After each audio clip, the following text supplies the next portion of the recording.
Hi everyone, we're going to be explaining and demonstrating the synovial joint movements. The first one is flexion. Flexion at a synovial joint decreases the angle between the bones and moves them closer. So bending your arm at the elbow is an example of flexion at the elbow joint, or moving your wrist to move your hands toward your forearm. The next one is extension. The opposite movement is when an extension occurs at a synovial joint. It increases the angle between the bones, moving them further apart.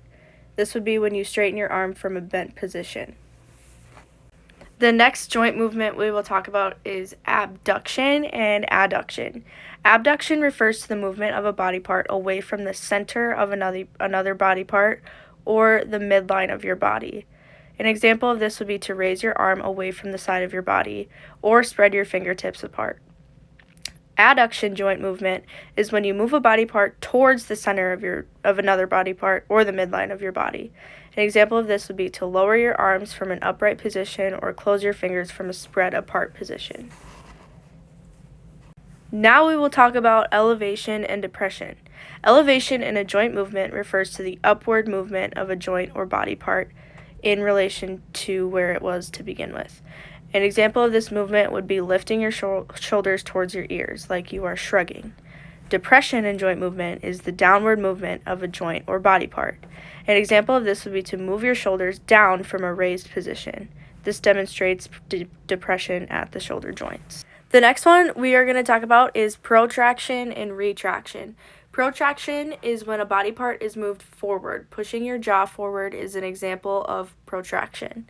Retraction is the opposite. Retraction moves a body part backwards, such as moving your jaw back into place. Okay, now we're going to talk about circumduction and rotation. Circumduction combines flexion and extension along with abduction and adduction. It moves in a circular motion. Rotating your arm around in a circular motion would demonstrate circumduction. Rotation at synovial joints occurs when a bone is pivoting around its own longitudinal axis. Turning your head from side to side is a demonstration of rotation.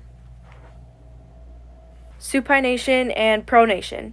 Supination in joint movement refers to a rotational movement of the forearm and hand that turns the palm of the hand facing upwards, like you're going to receive something, or forward, like you're going to give a handshake.